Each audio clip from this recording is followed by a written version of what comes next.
சீதாபதி ராம ராம ராம ராம ராம ராம ராம ராம் ராம ராம ராம ராம ராம ராம ராம ராம் ராம ராம ராம ராம ராம ராம ராம ராம் ராம ராம ராம ராம ராம ராம ராம ராம் ராம ராம ராம ராம ராம ராம ராம ராம். श्री राम नाम संकीर्तन की जय. आंजनेय स्वामी की जय. सीता लक्ष्मण भरत शत्रुघ्न हनुमत समेत श्री रामचंद्र परब्रह्मणे नमः. गोपिका जीवन स्मरण गोविंद गोविंद जय जानिकांत स्मरण जय जय राम राम. हर नम पार्वती पति हर महादेव. सिद्धि विनायक स्वामी की जय. आंजनेय स्वामी की जय. सद्गुरु महाराज की जय. सकल साधु मंडली की जय. प्रहलाद नारद पराशर पुंडरीक व्यास अंबरीश सुखसौनक भीष्मदाल्प्यान रुक्मांगद अर्जुन वशिष्ठ विभीषणादीन पुण्यानिमान परम भागवतान स्मरामि. ஸ்ரீயப்பதியான சீதாராமுடைய பூர்ண அனுகிற விசேஷத்திலாம் நடந்து வரக்கூடிய இந்த ஸ்ரவண யக்ஞத்தில் நாம் நிறைய பாகவதம் பார்த்துருக்கோம். ராமாயணமும் பார்க்கலாம். ராமாயணம் ரொம்ப சுவாரஸ்யமானது. ராமாயணம் பாகவதம் ஒரு விதத்தில் சுவாரஸ்யமானது, ராமாயணமும் ஒரு விதத்தில் சுவாரஸ்யமானது. ராம பக்தி, ஆஹா, ஆஞ்சநேயருடைய ராமபக்தி, சீதனுடைய ராமபக்தி, பரதனுடைய ராமபக்தி, லக்ஷ்மண சுவாமியினுடைய ராமபக்தி, சத்ருகுணனுடைய ராமபக்தி, கௌசல்யனுடைய ராமபக்தி, தசரதனுடைய ராமபக்தி, குஹனுடைய ராமபக்தி, ஜடாயுனுடைய ராமபக்தி, சம்பாதினுடைய ராமபக்தி, ஜனக மகாராஜனுடைய ராமபக்தி, அந்த ரிஷிகள் தண்டகாரனுடைய ரிஷிகளுடைய ராமபக்தி, வானர்களுடைய ராமபக்தி, ஆஞ்சநேயருடைய ராமபக்தி, சுக்ரீவனுடைய ராமபக்தி, அங்கதன், ஜாம்பவான், அப்பா அப்பா அப்பா, விபீஷணன், எவ்வளோ ராம் பக்தர்கள் பா. இந்த ராமாயணம் ஒரு சாகரம் இல்லைவா? அந்த ராமரை பற்றி பேசணுன்னா ரொம்ப சுலபம். பாகவதமாவது கொஞ்சம் கடினமாக இருக்குது. இப்போ பாகவத கதைலாம் நம்ம சொல்லியிருக்கோம். எனக்கே திக்குவாயி, எனக்கே தடுமாறுது இந்த பாகவதம் படிக்கும்போது. நிறைய விஷயம் ஸ்லோகங்கள்லாம் கஷ்டமாக இருக்குது படிக்கிறதுக்கு. அதுக்கப்புறமா அதனுடைய கதைகளும் பார்த்தா எல்லாம் ஆனால் உயர்ந்த விஷயங்கள் தான், இல்லைன்னு சொல்ல வரல. அது நம்ம மனசை பக்குவப்படுத்தக்கூடிய விஷயங்கள் தான். இருந்தாலும் ராமாயணம் ரொம்ப லகு. ராமாயணம் ரொம்ப சுலபமாக இருக்கும். யார் வேணாலும் ராமநாமத்தை சொல்லலாம். ராமநாமமும் ரொம்ப சுலபம். இது பெரிய நாமா கிடையாது. இப்போ ஹரே கிருஷ்ணா கிருஷ்ண கிருஷ்ணா ஹரே ஹரே ராம ராம அதெல்லாம் பெருசாக சொல்கிறாங்க இல்லையா? அவ்வளோலாம் தேவையில்லை. ராமான்னு சொல்ல தெரிஞ்சுக்கிட்டால் போதும். அப்போ ராமநாமம் ரொம்ப சுலபம். ராமாயண கதையும் ரொம்ப ஈஸி, எல்லாருக்கும் தெரியும் ராமாயண கதை. இதே மகாபாரத கதைன்னா அதில் நிறைய கேரக்டர்ஸ் நிறைய இருக்குது. அதெல்லாம் தெரிஞ்சுக்க ரொம்ப கஷ்டம். இப்போ பாகவதம்னா இப்போ புதுச்சரித்திரம் சொல்லலாம், துருவச்சரித்திரம் சொன்னோம். அதெல்லாம் எவ்வளோ ஆழ்ந்த கருத்துக்கள்லாம் இருக்குது. உபதேசம்லாம் பெருசாக இருக்குது. அது ஸ்லோகங்களும் கடினமான பதங்கள் கொண்ட ஸ்லோகங்கள் எல்லாமே இல்லை. ஆனால் ராமாயணம் ரொம்ப லகு. அப்படியே ஸ்லோகத்தை படித்தாலும் ரொம்ப சுலபமாக இருக்கும் ஸ்லோகம். கதைகளும் பார்த்தா ரொம்ப ஈஸியாக புரியும் கதை. ராமாயணம் ராமரே அந்த சரித்திரத்தை அப்படி அமைச்சிக்கிட்டார். அவருடைய அவதாரமே ரொம்ப விசேஷமான அவதாரம் ராமாவதாரம் ரொம்ப சாத்வீகமான அவதாரம். அது என்ன, ராமர் மத்திய அவதாரஸ்திக மத்திய சிக்ஷணம் ரக்ஷோபதாயைவ ந கேவலம். இப்போ மனுஷ அவதாரம் எதுக்காகன்னா ராவண வதத்துக்காக மட்டும் இல்லை, மத்திய சிக்ஷணம் மனுஷர்களை நல்வழிப்படுத்துவதற்காக எடுத்த அவதாரமாக ராமாவதாரம். அதனால் ராமர் யார் வேணாலும் வழிபடலாம். ஒரு வானரம் அப்படிப்பட்ட ஆஞ்சநேயர் கூட வழிபடலாம். ஒரு பறவை ஜடாயு போன்ற பட்சிகள்லாம் கூட வழிபடலாம். யார் வழிபட்டாலும் அவர்களுக்கு மோட்சத்தை கொடுப்பார் பகவான். அப்படியேப்பட்ட ஒரு சபரி பாட்டி எச்சில் பழத்தை கொடுத்தா அதை கூட ஆனந்தமாக சாப்பிட்டார் பகவான் ராமச்சந்திரமூர்த்தி. ஏன்னா அன்பால் கொடுக்கறதுனால, பக்தியோடு கொடுத்தா அது எச்சில் பழமானாலும் அதை சாப்பிடுவார் ராமர். ராமருடைய கிருபா கடாட்சம், அதாவது ராமாவதாரமே ரொம்ப விசேஷம். நிறைய பேருக்கு தெரியாது. ராமாவதார் அடியன் ஆரம்பத்தில் படித்தது ராமாயணம் தான். அப்புறம் தான் பாகவதம் படித்தேன். ஆரம்பத்தில் கேட்டது கூட ராமாயணம் தான். வாலி சுக்ரீவனுடைய சண்டை, அந்த ராமாயணம் தான் கேட்டேன்.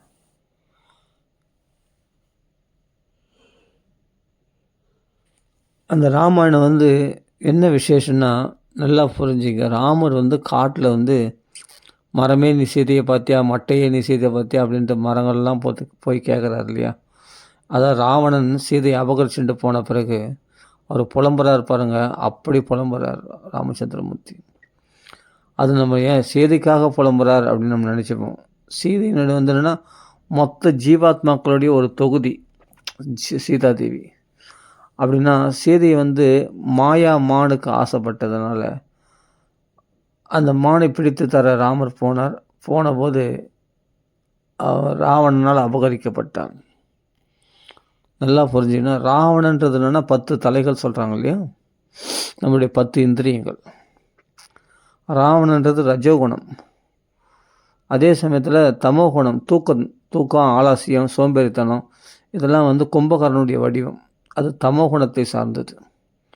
சாத்வீகமாக இருக்க பற்றியா அந்த குணம் தான் விபீஷணனை சொல்லக்கூடியது. அந்த சாத்வீகமான மனப்பான்மை தான் பகவானிடத்தில் கொண்டு போய் உன்னை விடும்.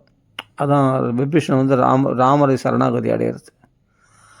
அப்படின்னா அப்போ ரஜோகுணம், தமோகுணம், சாத்வீகுணம், இந்த 3 குணங்கள் தான் 3 அண்ணன் தம்பிகளாக இங்கே சொல்லப்படுகிறது. யார்? ராவணன், கும்பகர்ணன், விபீஷணன். அப்போது சூர்பனகை என்பவள் ஆசை, நமக்குள்ளே இருக்கிற ஆசை தான் சூர்பனகை. அதனால தான் ராமனிடத்தில் விபரீதமான ஆசை கொண்டவளாக வருகிறாள். அப்போ அவளுடைய அங்கபங்கம் செய்யப்படுது. அப்படின்னு நான் ஆசையை அறுக்க வேண்டும், அதுதான் அவளை அறுக்கிறது, அவளுடைய மூக்கு காதுகளை அறுக்கிறது.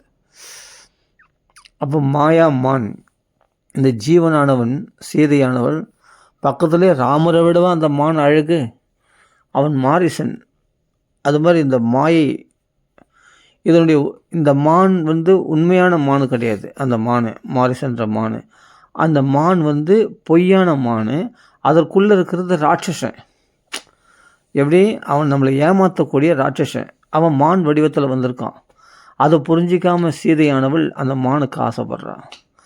அது மாதிரி நம்மளை வஞ்சிப்பதற்காக, நம்மளை கொல்வதற்காக ஒரு மான் இடத்துல வந்த ஒரு ராட்சசன். அது மாதிரி இந்த உலகத்தில் நம்மை மயக்கக்கூடிய வஸ்துக்கள் எல்லாமே நம்மளை வந்து வஞ்சிப்பதற்காக, நம்மளை நம்மளை கொல்வதற்காக, அதாவது நம்மளை மரண வழியில் மோட்ச வழி அடையாதபடி நம்மளை மரண வழியில் செலுத்துவதற்காக வந்த மாயை, வஞ்சிப்பதற்காக வந்த மாயை தான் நம்மை மயக்குகிறது. அப்போ பகவானை விட்டு இவனை பிரிக்க வேண்டும் என்று அந்த மாயை நினைக்கின்றது. அதுதான் சீதையை விட்டு ராமரை பிரிக்கிறது. ஜீவாத்மா பரமாத்மா விட்டு பிரிக்கணும். அதனால்தான் வந்து நிறைய பக்தர்கள்லாம் தவறான வழியில் போகிறதுக்கு காரணம் மாயால் வஞ்சிக்கப்படுறதுனால. சுத்தமான பக்தர்களாக இருந்திருப்பாங்க, ஆரம்ப காலத்தில் நல்ல பக்தி பண்ணிட்டு இருப்பாங்க. சில புகழ் பணம்லாம் வரும்போது ஏன் நம்ம நல்ல மாடெல்லாம் நிறைய நல்ல பெரிய பங்களாலாம் கட்டி நம்ம பணத்தை சம்பாதிக்கக்கூடாது? ஏன் நம்ம நிறைய சீடர்களை ஏற்படுத்தி கொண்டு அதன் மூலமாக நல்ல பணத்தை வசூல் பண்ணி அப்படி வேறு மாதிரி தப்பான மார்க்கத்துக்கு போகிறது, சிஷ்யைகள் மூலமாக இல்லையா? அது மாயால் வஞ்சிக்க. ஆரம்பத்தில் வரும்போது நல்ல பக்தியோடு, உண்மையான பக்தியோடு தான் வருவாங்க, உண்மையான யோகம் பண்ண வருவாங்க. எல்லாம் நம்ம பார்க்குறோம் உலகத்தில் இல்லையா, தினமும் நடக்கிறதே பார்க்குறோம் நியூஸ்லலாம். அப்படின்னா வஞ்சிக்கப்படுகிறார்கள். சீதையானவள் அந்த மானுக்கு மயங்கிருந்தால ராமரை விட்டு பிரியும்படி ஏற்பட்டதல்லவா? அதுபோலக்கு நம்ம மாயைக்கு மயங்கிறதுனால பகவானை விட்டு நம்ம தூரக்க போயிடுறோமா, ஆத்ம லாபத்தையே தேடிக்கிறது இல்லை அப்படின்னு சொல்லக்கூடிய விஷயம் அது. அப்போ எதனால் வஞ்சிக்கப்படுறோன்னா ராவணனால் அபகரிக்கப்படுது சீதை. ஏன்னா மாயால், அந்த மாயை வடிவம் தான் மான். அந்த மான் வந்து ஒரு விசித்திரமான மான், சாதாரண மான் மாதிரி கிடையாது. அது பொன்மான். அது பொன்மான் எங்கேயும் கேள்விப்பட்டது கிடையாது. அதுலேருந்தே தெரிஞ்சு தான் அது ஏமாத்துறதுன்னு. ஆனால் அந்த மானுடைய தோல், அது பளபளப்பை பார்த்து மயங்குறா. அந்த பளபளன்னு பொன்னிறத்தில் பளபளப்புன்னு இருக்குது இல்லையா அந்த மான், அது வர்ணனையை பாருங்கள். அது மாதிரி இந்த உலகத்தினுடைய பளபளப்புகளை கண்டு நம்ம மயங்கி ஏமாற்றம் அடைகின்றோம். அதுதான் சீதை ஏமாற்றம் அடைகிறது. அதுக்கு பிறகு என்ன, சீதை ராமனோட ஆனந்தமாக இருந்த அவள் உனக்கு பொன் மானா வேணும், பொன் நகரமே உனக்கு கொடுக்குறேன்னு சொல்லிட்டு பகவான் அவளுக்கு லங்கையை கொடுக்குறான். அந்த லங்கையில் பொன் நகரம் இருக்குது, ஆனால் ராமர் இல்லை. அப்போ அங்கே ராட்சசிகள் இருக்காங்க. இந்த இந்திரிய சௌக்கியங்களை நம்ம அனுபவிக்கணும்னு நினைக்கும் போது பல ராட்சசிகளை நம்ம பார்ப்போம். ஏன்னா இதில் வந்து என்னென்னா இந்த சாத்விகமாக ஒரு தன்மையாக போகிற அந்த இது இருக்காது. எல்லாம் சுயநலவாதிகளாக பயங்கரமான பார்த்தா இந்த ராட்சச குணம் படைத்தவர்கள் நம்ம பார்க்கலாம். எப்போ நீ வந்து புலனின்பங்கள் அடிமையாகிறியோ அப்போ வந்து அந்த புலனின்பங்களுக்கு அடிமையானவர்கள் தான் உனக்கு சகவாசமாக இருப்பாங்க. ஆத்ம லாபத்தை தேடிக்கிறவங்க யாரோ ஒருத்தர் தான் இருப்பாங்க. அந்த லங்கையில் சரமை, திரிச்சடை, விபீஷணன், சில பேர் தான் அங்கே தர்மாத்மாக்களாக இருக்காங்க. மற்றவங்க எல்லாம் வந்து ராவனுக்கு அடிமைகளாக, அதாவது இந்திரியங்களுக்கு அடிமைகளாக இருக்கிறார்கள். அதான் இந்த உலகம். அந்த லங்கை தான் இந்த உலகம் சொல்லப்படுகிறது. அந்த லங்கையில் வந்து சீதை மட்டும் ராமனை குறித்து அப்போ பாருங்கள், பக்தர்கள் விரலிட்டு எண்ணி சொல்லிடலாம் உண்மையான பக்தர்கள். மற்றெல்லாம் பக்தர்கள் சொல்லுவாங்க, ஆனால் உண்மையான பக்தர்கள் வந்து எல்லோரும் கிடையாது. ஏதோ ஒரு பலனை எதிர்பார்த்துருந்து தான் பக்தி பண்ணுவாங்க. அப்போது மற்ற விஷயங்களை இப்போ ராவணனு கூட ஒரு பக்தன் தான். எப்படின்னா சிவபக்தன், பிரம்மதேவர் பக்தன், எல்லாம் பண்ணுவான். ஆனால் ராமரை கண்டா வெறுக்கிறான். அப்படின்னா சாத்விகத்தன்மை கிடையாது. அவன் ரஜோகுணத்தின் சார்ந்தவன் அவன் ராவணன். அப்போ அந்த 10 தலைன்றது 10 இந்திரியங்களை சொல்லப்படுது. கர்மேந்திரியங்களை 5, ஞானேந்திரியங்களை 5. அப்போது கும்பகர்ணன் தூங்கிட்டு இருக்கான் எப்போ தலைனா, எப்பொழுதும் அது சோம்பேறித்தனம் அப்படின்ட்டு. நம்ம உடம்புல இதெல்லாம் இருக்குது. இந்த ரஜோகுணம், தமோ குணம், சாத்விகுணம்.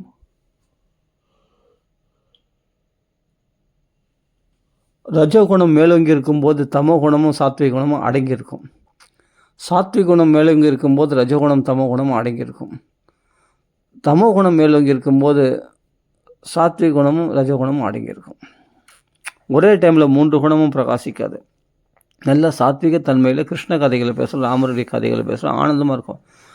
அப்போ ரஜோகுணத்தில் வந்து காமம் அதிகமாக இருக்கும். காமம் அதிகமாக இருக்கிற சமயத்தில் இந்த புனிதமான விஷயங்கள்லாம் அங்கே எடுபடாது. அதே சமயத்தில் நல்லா தூங்கணும், நல்லா அந்த அந்த ஆசையில் தான் அவன் மனசு உழலும். அதில் தீவிரமாக செயல்படணும். அப்படி சுறுசுறுப்பாக ஆசைன்னா பெண்ணாசை மட்டும் கிடையாது. காமன்றது எல்லா ஆசைகளும், பணத்தாசை, அதில் சுறுசுறுப்பாக இருப்பான். அப்போ வந்து அவன் தூங்க மாட்டான். நல்லா சம்பாதிக்கிறதுல சுறுசுறுப்பாக இருப்பான். அது ரஜோகுணத்தை சார்ந்தது. அதே சமயம் நல்ல தூக்கத்தில் நல்லா இது பண்ணுறவன் சுறுசுறுப்பாக செயல்பட மாட்டான்.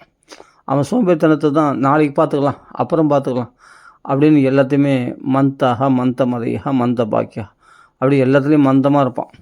அப்புறம் எல்லாத்தையும் காலத்தை தவறி தள்ளி போட்டுனே போவான். எதையும் செயல்பட மாட்டான். அவன் வந்து யாருன்னா அவன் வந்து தமோ குணத்தை சார்ந்தவன். அதுதான் தூங்குறது, 6 மாதம் தூங்குறது. யார்? கும்பகர்ணன் அப்படின்னு. இந்த 3 குணங்கள் இருக்கக்கூடிய அப்படிப்பட்ட லங்கை என்ற இந்த உடலில் இந்த ஜீவாத்மாவோடு அடைக்கப்படுகிறது. அதான் நம்மளாம் ஆரம்பத்தில் பரமாத்மாவோட தான் ஆனந்தமாக இருந்தோமா. அது பிறகு நம்மளுக்கு வந்து உடல்களை கொடுத்தா நீ ஆசைப்பட்டதுனால. அப்போ ஜீவாத்மா வந்து சீதை வந்து ராமரை விட்டு பிரிஞ்சு வந்து இந்த லங்கான்னா இந்த லிங்க சரீரம்னு அர்த்தம். அதுதான் லிங்கம்னு சொல்கிறேன். லிங்கம் தான், அதான் லங்கை தான் லிங்க சரீரம். அந்த லங்கையில் போய் அவள் அடைக்கப்படுகிறாள் அசோகவனத்தில். அப்படியேப்பட்ட அவள் வந்து அந்த ராட்சசிகளால் கொடுமைப்படுத்தப்படுறோம்னா நம்ம இந்திரியங்களுடைய விகாரங்களால் பாதிக்கப்படுகிறோம் அப்படின்னு அர்த்தம். புரியுதுங்களா இது? அப்போது இதை புரிஞ்சுக்கணும். ராமாயணத்தில் ராமாயணத்தை நம்ம படிக்கும்போது நம்ம இதெல்லாம் ஞாபகம் வரணும். அப்போது இந்த சாகரத்தை கடந்து தான் அந்த லங்கைக்கு போனோன்னா இந்த சம்சார சாகரம், அதில் வந்து 100 யோஜனை தளவுன்னு சொல்கிறது. நம்ம 100 வயசு, ஒரு மனுஷனுக்கு 100 வயசு. அந்த 100 வயசு தான் 100 யோஜனை தளவு கடந்து போகிறது அப்படின்னு. அவன் 100 வயசு எப்படி கடப்ப? சாகரத்தை, இந்த சம்சார சாகரத்துக்குள்ளே என்ன இருக்கணும்? முதலைகள் இருக்கும், திமிங்கலம் இருக்கும், எல்லாமே இருக்கும். விஷ ஜந்துக்கள், பயங்கரமான ஜந்துக்கள்லாம் இருக்கும். அதில் ராட்சசிகளும் இருப்பாங்க, எல்லாமே இருப்பாங்க. இப்போல்லாம் கிடையாது. அது முன்னாடி அந்த காலத்தில் இருந்தாங்க. அதனால தான் ஆஞ்சநேயருக்கு வந்து சுரசை, அந்த சிம்மிகை போன்ற ராட்சசிகள்லாம் இடையூறு பண்ணாங்க ஆஞ்சநேயர் கடல் தாண்டும் போது. இதெல்லாம் சொல்கிறேன். இது மாதிரி பிரச்சனைகள்லாம் இருக்கும். இந்த சம்சார சாகரத்தை கடக்கும்போது பலவிதமான இன்னல்கள் வரும் அப்படின்றது சொல்லப்படுகிறது இந்த ராமாயணத்தில். அப்போது சீதையானவள் என்ன பண்ணுறா? ஜீவாத்மா இது மாதிரி ராமர் விட்டு பிரிஞ்சு போகிறான். அது மாதிரி நம்ம பகவானோடு இருந்த நாம் பகவான் விட்டு பிரிஞ்சு புல்லாய், பூடாய், புழுவாய், மரமாகி, பல்விருகமாகி, பறவையாய், பாம்பாய், கல்லாய், மனிதர், பல பிறவிகளில் பகவான் விட்டு நம்ம பிரிஞ்சிருக்கிறோம். அப்போ பகவான் புலம்புறான் சீதையை நினச்சி அப்படின்னா, என்னை இழந்த இந்த ஜீவாத்மாக்கள்லாம் தவிக்கிறதே என்று பகவான் நமக்காக புலம்புறாராம். அவர்லாம் என்னை வந்து அடைஞ்சிட மாட்டாங்களா, அவர்லாம் என்னை வந்து அடைஞ்சிட மாட்டாங்களா அப்படின்னு சொல்லிட்டு அப்படியே ஏங்குறானா பகவான். அதனால் பகவான் காடு காடாக இந்த சம்சாரம் என்ற காட்டில் நம்மளெல்லாம் தேடிட்டு அலையிறானா பகவான். ஏதாவது ஒரு ஜீவன் பக்தி பண்ண மாட்டானா, எவனா ஒருத்தன் ராமநாமம் சொல்ல மாட்டானா, என் திருவடிக்கு வந்து சேர மாட்டானா, அப்படின்றது தான் சீதையை நினச்சி புலம்புறது. அதான் அர்த்தம். அது ராமாயணத்தில் பார்க்கலாம். இதெல்லாம் நம்ம தெரிஞ்சுக்கிட்டு ராமாயணம் படித்தோம்னா ரொம்ப சுவையாக இருக்கும். நமக்காக ராமர் நாசையாமி ஜெகத் சர்வம். ஒரு பக்தன் கிடைச்சா அந்த ஒரு பக்தனுக்கு அபகாரம் பண்ணால் கூட உலகத்தையே அழிச்சிடுவேன். அது பாரதியார் சொல்கிறார் இல்லையா, தனிக்கொருவன் தனி மனிதனுக்கு ஒருவனுக்கு உணவில்லை என்றில் ஜகத்தினை அழித்திடுவோம் அப்படின்னு. அந்த அளவுக்கு ஒரு ஜீவன் கூட கஷ்டப்படக்கூடாது அப்படின்னு நினைக்கிறது மனப்பான்மை. அப்படி ராமர் நினைப்பாராம், நாசையாமி ஜெகத் சர்வம், உலகத்தையே நான் அழிச்சிடுவேன் அந்த ஒரு பக்தனுக்கு யாராவது இன்னல் பண்ணால் கூட. அப்படிங்கும்போது சீதையை எனக்கு கொண்டு வந்து திருப்பி கொடுக்கலன்னா நான் உலகத்தையே அழிச்சிடுவேன் அப்படின்னு சொல்கிறார். அது என்னென்னா, தன் மனைவி மேலே ஒரு பெண் ஆசையினால் அப்படி சொல்கிறான்னு சில பேர் தப்பு தப்பாக சொல்லுவாங்க. அதான் புரிஞ்சிக்கணும்னு அர்த்தம். ராமர் பகவானாச்சே, ஆத்மா ராமனாச்சே, அவர் நாமத்தை சொல்லியே தியாகராய சுவாமிகள், அதுபோல் பத்ராச்சல ராமதாசர், சமத்த ராமதாசர் போன்றவர்கள்லாம் மோட்சம் அடைந்திருக்காங்க. ஆஞ்சநேயரே வந்து பிரம்மச்சரியத்தை கடைப்பிடிச்சார் அந்த ராமநாமத்தை சொல்லி. அப்படியேப்பட்டவர் வந்து ஒரு பெண்ணாசையினால் திண்டாடினார் அப்படின்னு சொல்கிறது முட்டாள்தனம். அந்த பெண்ணாசை இல்லை, அவள் ஜீவாத்மா. அது சரி, அவள் வந்து பகவானுடைய சக்தியானவள். அவர் சர்வேஸ்வரன், ஈஸ்வரனே தான் ஒரு மனுஷ வடிவத்தில் அவதாரம் பண்ணியிருக்கார் ராமரா. சக்தி அந்த ஈஸ்வரியே தான் வந்து சாக்ஷாத் ஈஸ்வரியே பரமேஸ்வரியே தான் வந்து சீதையாக அவதரித்திருக்கிறாள் என்று புரிந்து கொள்ள வேண்டும்.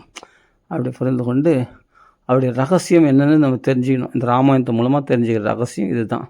10 தலை 20 கைகள் கொண்ட அப்படின்னா என்ன அர்த்தம்னா, நம்ம இந்திரியங்களை சொல்லக்கூடியது. அதுதான் உண்மையிலே அந்த காலத்தில் அப்படி ஒரு ராவணன் வரம் பெற்றதுனால அப்படி இருந்தான் 10 தலையோடு. அது வேறு விஷயம். இது நம்ம இப்படி அந்தரங்கமான விஷயத்தில் நம்ம ஆத்மஞான விஷயமாக நம்ம எடுத்துக்கும் போது இவ்வளோ விஷயங்கள் வெளிப்படும். சரி, அது போகட்டும். அப்போ பகவான் நமக்காக தவிக்கிறானே, பகவான் நமக்காக அவதாரம்னா இறங்கி வந்திருக்கான் பூமியில். நாராயணனே பூமியில் இறங்கி வந்து மனுஷனாக அவதாரம் பண்ணி இப்படி திண்டாடி இருக்கானே, அந்த பகவான் நாமத்தை சொன்னாவது பகவானுக்கு உபகாரம் பண்ண மாதிரி ஆகிடும். பகவானுக்கு என்ன சொல்கிறேன்னா, உனக்கு நீ வடை பாயசத்தோடு எனக்கு படைக்க வேணாம், எதுவும் பேசணும், எனக்கு இல்லாத எங்கள் இல்லாத தான் நீ கொடுக்க போகிறேன், நான் தான் உனக்கு கொடுத்தேன் எல்லா செல்வங்களையும், புரியுதா? எனக்கு படையல் போகிறதுனால எனக்கு ஒன்றும் பெரிய லாபம் கிடையாது. ஏன்னா அந்த படையலுக்கு உரிய சாமானை கொடுக்கறதே நான் தான். அப்படின்னும் போது நீ எனக்கு அதில் சந்தோஷப்படுவேன்னு என்னை திரும்பி பார்த்தா போதும், நீ என் நாமத்தை சொன்னால் போதும், நான் ரொம்ப சந்தோஷமடைவேன். ராம ராம ராமன்னு, அதுதான் எனக்கு பெரிய பிரயோஜனம் அப்படின்ட்டு ராமர் சொல்கிறார். சகுர்தேவ பிரபன்னாய தவாஸ்மிதிச்ச யாச்சதே அபயம் சர்வபூதேப்பிய ததாம்பியதத் பிரதமம அப்படின்னு ராமாயணத்தில் ராமருடைய வாக்கு இது. ராமருடைய வாக்கு இது. சகுர்தேவ பிரபன்னாய், ஒரு தடவை என்னை சரணாகதி அடைஞ்சிட்டேன். தவாஸ்மி, நான் உன்னை சார்ந்தவன் சொல்லிவிட்டு, அபயம் சர்வபூதி, எல்லா ஜீவராசிகளிலும் உனக்கு பயமற்றவனாக அபயத்தை கொடுக்கின்றேன். அதை நான் விரதமாக மேற்கொண்டிருக்கிறேன். என் பக்தரை ரட்சிப்பதையே நான் விரதமாக மேற்கொண்டிருக்கிறேன். அவையும் சர்வபூதப்பே ததாம்பியதத் பிரதம் மம, என்னுடைய விரதமாக ஏற்றுக்கொண்டிருக்கிறேன் என்று ராமருடைய வாக்கியம். அதனால் பகவானிடத்தில் நம்ம பிரேமையை காட்டணும். பகவான் எதெல்லாம் விரும்புகிறான்னா, உன்னுடைய அன்பை தான் பகவான் விரும்புகிறான். உன்னுடைய ஆஸ்தியோ, உன்னுடைய பொருளையோ, உன்னுடைய சொத்து சுகத்தையோ, உன்னுடைய நீ கொடுக்குற உணவையோ அதெல்லாம் பகவான் விரும்புறதில்லை. உன்னுடைய மனசை தான் அவன் கேட்குறான், உன்னுடைய அன்பை கேட்குறான், உன்னுடைய பிரேமையை கேட்குறான். அதான் சீதையை பிரிஞ்சு அவர் தவிக்கிறது, அந்த சீதையை ராமனை பிரிஞ்சு இயங்கிறது. அப்போ அந்த சீதையானவள் எதை கொடுத்தா சந்தோஷம் அடைவான்னா, பகவானிடத்தில் சேர்த்து வச்சா தான் அந்த ஜீவாத்மா சந்தோஷம் அடைவே தவிர, இது உடல் தேவைகளால் மன தேவைகளால் இந்த ஆத்மா சந்தோஷம் அடையாது, உண்மையான சந்தோஷம் அடையாது. இதெல்லாம் நம்ம புரிஞ்சிக்கணும். நம்ம சாஸ்திரங்களை படிக்கிறது பெரிய விஷயம் இல்லை. இப்போ நான் கூட எனக்கு சான்ஸ்கிரிட்னா பகவானுடைய அனுகிரகத்தினால் எனக்கு சான்ஸ்கிரிட் வந்தது, நான் பாராயணம் பண்ணுறேன். ஆனால் அதை விட முக்கியம் என்னென்னா, எல்லாம் நல்லா புரிஞ்சுங்க, சான்ஸ்கிரிட் படித்தவங்களாம் பெரிய ஆள் கிடையாது, பக்தி இருக்கிறவங்க தான் பெரிய ஆள். உண்மையான அன்பு பகவானிடத்தில் செலுத்துகிறாங்க பார்த்தியா, அவர்கள் தான் பெரிய ஆள். ஆமாம், சும்மா சான்ஸ்கிரிட் படிச்சுட்டுனா, சான்ஸ்கிரிட் படிச்சது பாண்டித்யம், அது ஸ்காலர், பெரிய ஸ்காலர் அவர்கள். அதனால் ஸ்காலர்ஸு நல்ல ஸ்கில்லாக இருக்காங்க. ஆனால் அதோடைய பாண்டித்யத்தை குறிக்கிறது, அது பெரிய தகுதின்னு சொல்ல முடியாது. பகவான் அடையிறதுக்கு சான்ஸ்கிரிட் பெரிய தகுதி கிடையாது. உன்னுடைய பக்தி பிரேம தான் பெரிய தகுதியே. உன்னுடைய அன்பை தான் பகவான் கேட்குறான். உன்னுடைய உண்மையான அன்பை கேட்குறான். பொய் இல்லாத உண்மையான அன்பை கொடு. அதுதான் பகவான் ராமர் அதான் கேட்குறாரு. எங்களை வந்து பெரிய பண்டிதன் தான். அப்போ ஏன் குகனை போய் ஏன் ஆலிங்கனம் பண்ணிக்கணும்? குகனிடத்தில் உண்மையான அன்பு இருந்தது. பெரிய பெரிய பண்டிதர்கள்லாம் ஓரம் கட்டி வச்சுட்டு பகவான் அப்படியேப்பட்ட வசிஷ்டர், வாமதேவர் அவங்களெலாம் தூக்கி போட்டு வந்துட்டார் அயோத்தியில். ஆனால் இங்கே வந்து குகனை போய் 4 ஐவரானும் சொல்லி போய் கட்டி வச்சுறாரு. அவனிடத்தில் உண்மையான அன்பு இருக்குது.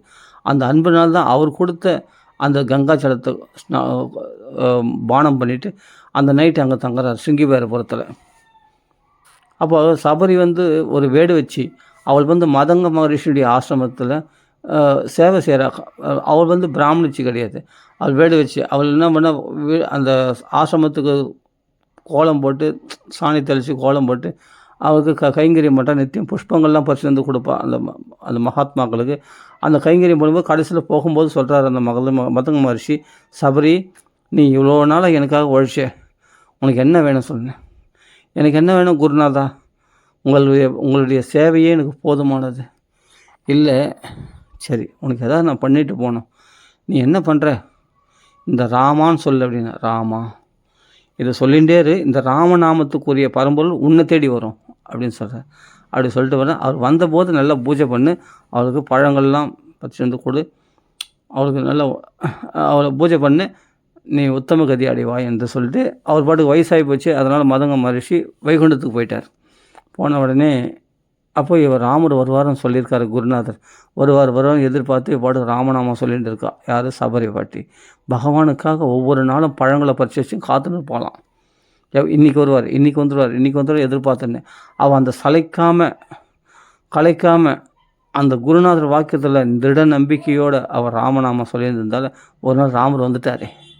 ராமலக்ஷ்மணர் வந்து அந்த சபரி கொடுத்து, சபரி உன்னுடைய தர்மங்கள் செவ்வனே நீ நடத்தி கொண்டிருக்கிறாயா, உன்னுடைய நீ என்னுடைய நாமத்தை நீ எப்பொழுதும் சொல்லி கொண்டிருக்கிற. அதான் கேட்குறாரு, தர்மங்களை செவ்வனே நீ செய்து கொண்டிருக்கிறேன். நான் செய்து கொண்டிருக்கிறேன் சுவாமி அப்படின்னு சொல்லி உங்களுக்கு நான் உபசரிக்கணும்னு ஆசைப்பட்றேன். அப்போ அவன் என்ன பண்ணுவான்னா பழங்கள்லாம் பறிச்சு வந்து அதில் வந்து புளிக்கிற பழம் இருக்கும், கொஞ்சம் தித்திக்கிற பழம் இருக்கணும். அதனால் தித்திப்பு பழமாக இருக்குதா பார்த்து ஒன்று கடிச்சு பார்த்து வச்சுருக்கா. தித்திப்பான பழங்களை மட்டும் அவள் புளிப்பாக இருக்கிற பழத்தெல்லாம் எடுத்து போட்டுருவான். அப்படி நல்ல பழங்களை தேர்ந்தெடுத்து வச்சு ஒவ்வொரு நாளும் இப்படி தான் பண்ணுவாள். ஒவ்வொரு நாளும் ஏமாந்து போய்டுவாள், பகவான் வரமாட்டாருன்னு. அன்றைக்கி பார்த்தா ராமலக்ஷ்மணர் வந்துட்டாங்க. அப்போ சாப்பிட்டு பார்த்து நல்லா பொறிக்க, சாமி நாங்கள் இது சுவையுள்ள பழமாக எடுத்து வச்சுருக்கோம் சாமி அந்த கோடியில் அப்படின்னு சொல்லி எடுத்து கொடுக்குறேன். கொடுத்த உடனே அந்த பழத்தை எடுத்து ராமர் சாப்பிட்றார். அப்போது இது எச்சிலாச்சேன்னு பார்க்கல. லக்ஷ்மணர் கொஞ்சம் தயங்குறாரு. அப்பா இது எச்சில் இல்லை, அவருடைய பக்தி என்ற தூய அன்புனால் கொடுக்கக்கூடிய நீ சாப்பிடுப்பான்னு சொன்னோடனே உடனே லக்ஷ்மணரும் அண்ணா சாப்பிட்றதுனா லக்ஷ்மணரும் சாப்பிடுவார். சாப்பிட்டா ஆஹா அருமையாக அண்ணா உண்மையிலேயே ரொம்ப டேஸ்ட்டாக இருக்குண்ணா இந்த பழம் அப்படின்னு. அவள் பார்த்து அந்த பழத்தை சுவையாக இருக்கு பழத்தை பொறுக்கி எடுத்து வச்சு ராமருக்காக அளிக்கின்றாள். யார்? அந்த சபரி பாட்டி. அப்போ தான் பகவான் ரொம்ப சந்தோஷம் அடைந்து, 3 லோகத்தில் நான் இது மாதிரி பழங்களை சாப்பிட்டதில்லை, இவ்வளோ ருச்சிகரமாக இருக்கேன்னா. அதில் என்ன இருக்குது? சாதாரண பழங்கள் தானே, எப்பவும் காட்டில் கிடைக்கிற பழம் தானே. இதில் பக்தி என்ற ஒரு சுவை கலந்துருக்கிறதுனால ரொம்ப சுவையுடையதாக இருக்கிறது என்று பகவான் அதை அன்போடு உண்கின்றார் ராமச்சந்திரமூர்த்தி. அப்படி எதுக்காக சொன்னால் அந்த சபரி பாட்டி என் அப்போ கூட சொல்கிறேன், என்ன கேட்குறேன்னா, இதெல்லாம் என் குருநாதருடைய அனுகிரகத்தினால் தானே பகவானே எனக்கு தரிசனம் கொடுத்துருக்கார் ராமர். அதனால் இப்போ உனக்கு என்ன வர வேணும்னு கேட்குறாரு ராமர். நான் மறுபடியும் குருநாதர் எந்த உலகத்தில் இருக்காரோ அந்த உலகத்தில் நான் போய் அவருக்கு அங்கே போய் சேவை செய்யணும் அப்படின்னா. அப்படியே ததாஸ்துன்னு அனுகிரகம் பண்ணிட்டார்.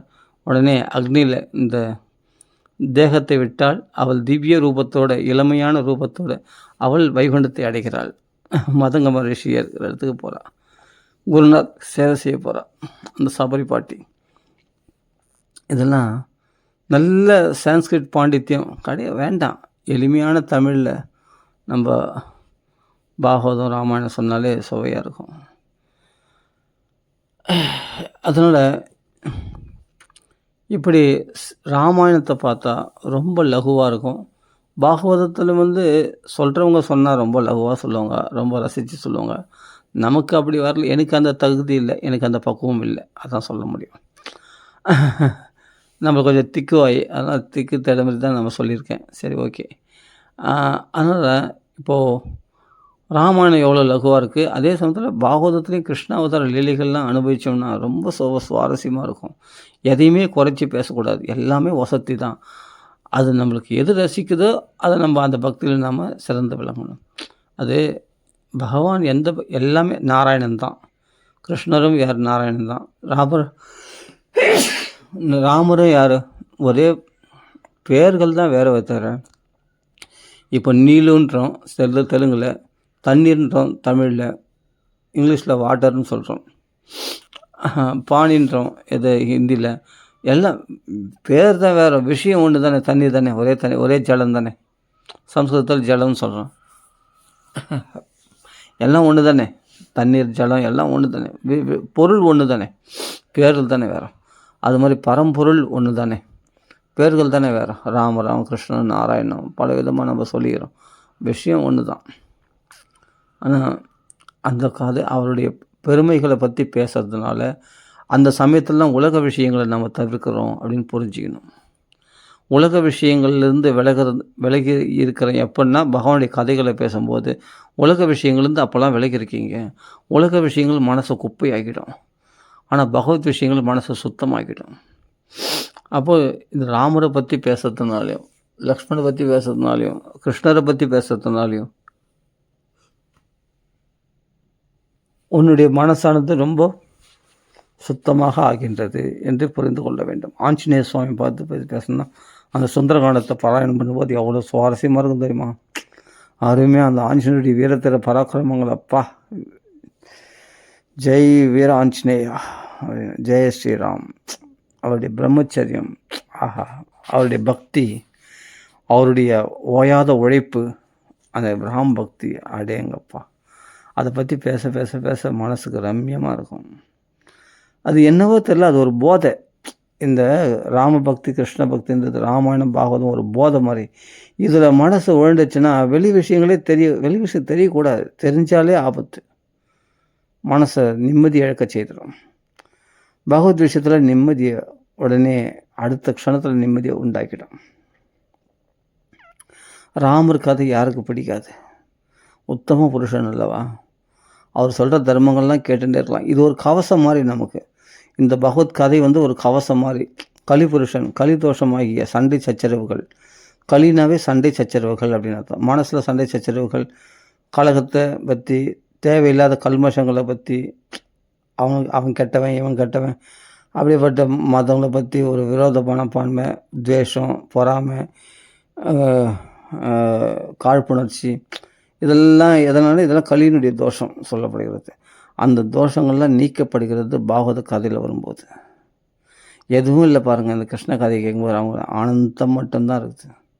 ஆஹா, அந்த சபரி பாட்டிக்கு அப்படி அனுகிரகம் பண்ணானே, ஆஹா, அந்த குகனை போய் கட்டி ஆலிங்கனம் பண்ணிக்கிறாரே, அந்த அன்புக்கு பகவான் ஆசைப்படுறாரே, சீதை நினச்சி பகவான் புலம்பினாரா, காடு அலைஞ்சாராம். அந்த சீதை வேறு யாரும் இல்லை, நமக்காக தான் பகவான், நமக்காக தான், நம்மளை நினச்சி தான் பகவான் புலம்புறானா.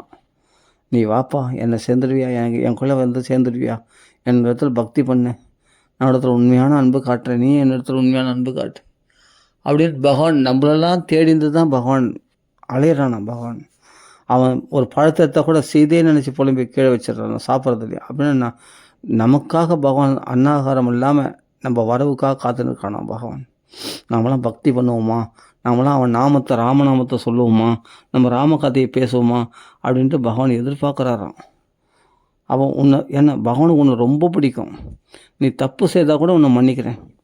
கதஞ்சித் உபகாரேன கிருதன் ஏகேன துஷ்யதி ந ஸ்மரதி அபகாரானம் சதமபி ஆத்மவத்தையா. நூற்றுக்கணக்கான அபகாரங்களை நான் நான் நினைக்க கூட மாட்டேன்பா.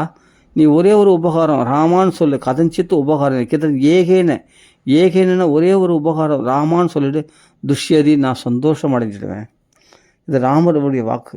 வால்மீகி சொல்கிறாரு, கதஞ்சித்து ஒரே ஒரு உபகாரம் பண்ணிட்டு ராமர் ரொம்ப சந்தோஷம் அடைவாராம். ஆனால் நீ சதம்னா 100, நூற்றுக்கணக்கான அபராதங்கள் பண்ணால் கூட அதை பின்னுக்கு தள்ளிடுவேன். அதை நான் நினச்சி கூட பார்க்க மாட்டேன். நீ பண்ண ஒரு உபகாரம் என்றைக்கோ பண்ணியிருந்தா கூட அதை நான் மறக்க மாட்டேன். அதுக்காக உனக்கு பூர்ண அனுகிரகம் பண்ணுவேன் அப்படின்னு சொல்கிறார். ராமேன பஷ்யதி ராமேன பஷ்யத்து அப்படின்னு. யார் ராமனால் பார்க்கப்படவில்லையோ, யார் ராமனை பார்க்கப்படவில்லையோ அவனுடைய மனசே அவனை நிந்திக்குமா. வெளியில் அவனுக்கு நிம்மதி கிடைக்கணும் இல்லை, பிறரால் அவனுக்கு துக்கம் வரணும் உண்டாகணும்னு அவசியம் இல்லை. அவன் மனசே அவனுக்கு துக்கத்தை உண்டாக்கிடுமா, அவன் மனசே அவனுக்கு நிம்மதி கொடுக்காதான். யாருமே பிறர் தன்னை குற்றம் சொன்னால் கூட தன் மனசுக்கு தானே நான் செய்து சரிதான் அப்படின்னு சொல்லிப்பான், சமாதானம் பற்றிப்பான். ஆனால் அந்த சமாதானம் கூட இவனுக்கு கிடையாதான். யார்? ராமரால் பார்க்கப்படாதவன், ராமரால் பார்க்கப்படாதவன், ராமனை இவன் பார்க்காதவன், அவன் மனசே அவனை கொன்னுடுவான். அவன் மனசாட்சி நம்ம ஏதோ ஒரு விஷயத்தை, அதாவது என்னென்னா துக்கமான விஷயங்களே மனசில் உண்டாக்கிட்டு இவன் நிம்மதி கெடுத்துடுமா. மனசு தானே உன் நிம்மதி கெடுக்குது, வேறு யாரும் உன் நிம்மதி கிடைக்கலையே. வெளியில் இருக்கிறவங்களாம் எதிரிகள் கிடையாது. வெளியில் இருக்கிறவன் 5 நிமிஷம் உங்களுக்கு சண்டை போட்டு போயிடுவான். ஆனால் அது 50 மணி நேரம் இரவு இல்லை பகல் இல்லைன்னு உன்னை போட்டு வாட்டி எடுக்கிறது உன் மனசு தானே. மனசு தான் நண்பன், மனசு தானே எதிரி. அந்த மனசை ஒருத்தன் ஜெயிச்சவன் யார் இது வரைக்கும் சொல்லும் பார்க்கலாம்? ஒருத்தர் சொல்லும் பார்க்கலாம்? கிடையாது. யோகிகளும் ஞானிகளும் பக்தர்களும் மட்டும்தான் ஜெயிச்சிருக்காங்க. வேறு யார் ஜெயிச்சிருக்காங்க? மகான்களால் தான் ஜெயிக்க முடியும். அப்போது பக்தர்களால் தான் ஜெயிக்க முடியும். எப்படின்னா கிருஷ்ண பக்தியில் கிருஷ்ண கதைகளை பேசும்போது மனசு திருப்பிட்டேன்னா அந்த மனசு உனக்கு பொட்டிப்பா மாதிரி அடங்கிடும். அது உனக்கு எதிரி ஆகாது. அப்போ ஒருத்தர் நம்மளை திட்டினாங்க, ஒருத்தர் நம்மளை பகைச்சாங்க அப்படின்னா அவருக்கு 5 நிமிஷம் பகைச்சிட்டு போயிடுவாங்க. 5 நிமிஷத்தில் ஒரு சின்ன சண்டை நடந்திருக்கும், அந்த 5 நிமிஷத்தில் முடிஞ்சிட்டு போயிருக்கும். ஆனால் அது இரவு இல்லை பகல் இல்லைன்னு சொல்லி அதை நினச்சி உன் மனசு உன்னை படாத பாடுபடுத்தும், உன்னை புரட்டி எடுத்துடும். அதான் மாயை. அந்த மாயை ஆகிய அந்த மனசை வெட்டி எறியணும். அது நண்பனாக அதை மனசை அழிக்க முடியாது, மனசை பக்குவப்படுத்தலாம். எப்படின்னா மனசை அடக்க முடியாது. மனசை அடக்குனா அது கொந்தளிக்கும். இன்னும் மனசை பக்குவப்படுத்தணும். எப்படின்னா வேறு விஷயங்களில் பகவத் விஷயங்களில் ஈடுபட செய்தால் மனசு உனக்கு நீ சொன்ன பேச்சு கேட்கும். கிருஷ்ணனை வசப்படுத்திட்டா, ராமரை வசப்படுத்திட்டா, கிருஷ்ண கதைகளில் ராமர் கதைகளில் மனசை உழல விட்டால் லோக விஷயங்கள் நீ மறந்தே போயிடும். அப்படி பண்ணிட்டோம். சரி, அதனால் ராம அனுக்கிரகத்தை பெற வேண்டும். ராம நாமத்தை நிறைய நாமத்தை சொல்லணும், நாம சங்கீர்த்தனம் பண்ணணும். என்னோட சேர்ந்து கூட நாம சொல்லுங்கள், எல்லோரும் சேர்ந்து நாம சொல்லுங்கள். நாம சங்கீர்த்தனம் கூட நம்ம அகண்ட நாம பண்ணலாம். நம்ம எப்போவுமே காலையில் நாம சொல்கிறது வழக்கம். அடியேன் நாம முடிச்சிட்ட பிறகு தான் பாகவத பாராயணமோ ராமாயண பாராயணமோ பண்ணுவேன். அப்படி என் கூட சேர்ந்துட்டோம்னாவே நம்ம தொடர்ந்து கூடியிருந்து குளிர்ந்தேலோ ரெம்பாவாய், ஒன்றா கூடியிருந்தால் அதில் குளிர்ச்சியாக இருக்கும். எல்லோரும் ஒன்றா சேர்ந்து பக்தி பண்ணும்போது சுகமாக இருக்கும். தியானத்துக்கு தான் தனிமை தேவை, பக்திக்கு தனிமை தேவை. பக்திக்கு கும்பலாக இருந்தால் தான் ஒருத்தர் கிருஷ்ண கதைகளை பேசின்னு அனுபவிச்சுன்னு ஆனந்தப்படலாம், இதில் சல்லாபம் அனுபவிக்கலாம். அதனால் பக்த சங்கம் வேணும், பக்தர்களோடு சேரணும். அதனால் ராமாயணத்தினுடைய தத்துவத்தை புரிஞ்சுக்கணும்.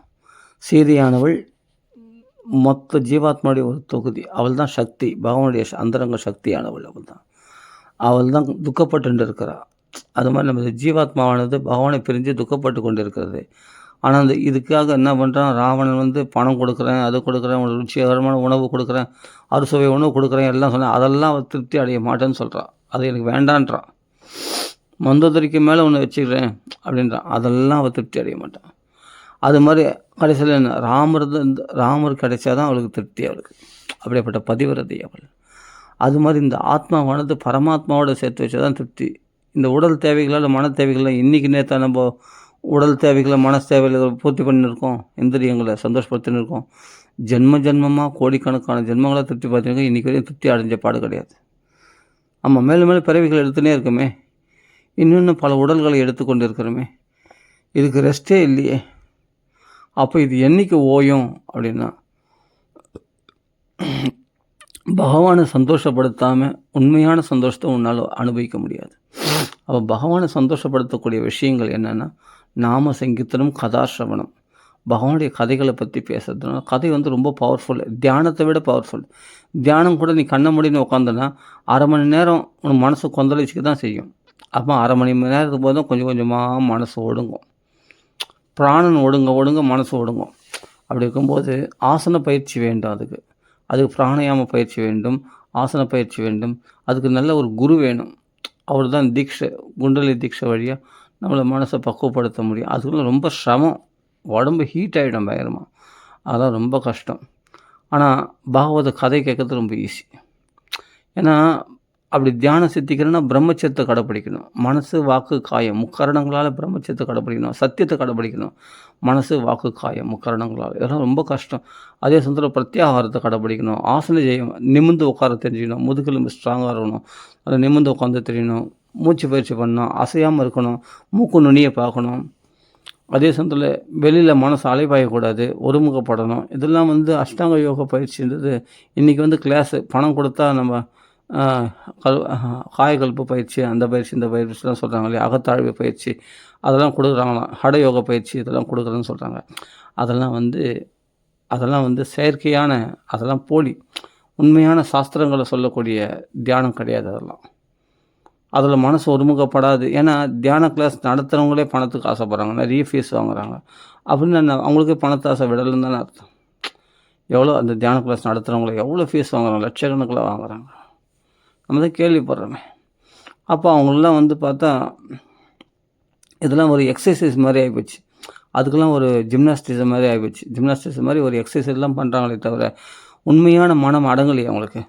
ஆசைகள் கொந்தளிக்குது, எல்லாமே இருக்குது. அப்போ பார்த்தா இவ்வளோ யோகா பயிற்சி பண்ணுற சாமியாரெலாம் பார்த்தா நிறைய தப்பு பண்ணுறாங்க அப்படின்ட்டு நம்ம நியூஸில் கேள்விப்படுறோம். நம்ம நேரில் பார்த்ததில்ல, நியூஸில் கேள்விப்படுறோம். ஏன்னா ஏன்னா வெளிப்புறமாக ஜிம்னாஸ்டிக்ஸ் உடம்பு எக்ஸசைஸ் பண்ணலாம், இது பண்ணலாம். ஆகாரம் அளவோடு ஆகாரம் சாப்பிட்றாங்க, தூக்கம் அளவோடு வச்சுருக்காங்க, எல்லாம் எக்ஸசைஸ்லாம் பண்ணுறாங்க, எல்லாம் பக்காவான பயிற்சிலாம் பண்ணுறாங்க. ஆனால் இதெல்லாம் உடம்புக்கு பயிற்சி அளிக்கிறாங்க. உடம்புக்கு. மனசுக்கு என்ன பயிற்சி அளிக்கிறீங்க? மனசுனா ஒரு கருப்பு புள்ளி தியானம் பண்ணுறது, இல்லை மூக்கு நுனியை பார்க்குறதுனா மண்டை நோவும், நெத்தி நோவும். அதெல்லாம் நான் பண்ணி பார்த்துருக்கேன், பயங்கர கஷ்டம். அதை விட பெஸ்ட் பக்தி மார்க்கம் தான் ரொம்ப சுலபமான வழி. பக்தின்றது கிருஷ்ண கதையை கேட்கும்போது நீ திருவடியிலேருந்து அப்படியே ஒன்று தியானம் பண்ணணும் அவசியம் இல்லை. அப்படியே கிருஷ்ண கதையை கேட்கும்போது கிருஷ்ணன் டக்குன்னு நம்ம ஹிருதயத்தில் ஃப்ளாஷ் ஆகிறோம்.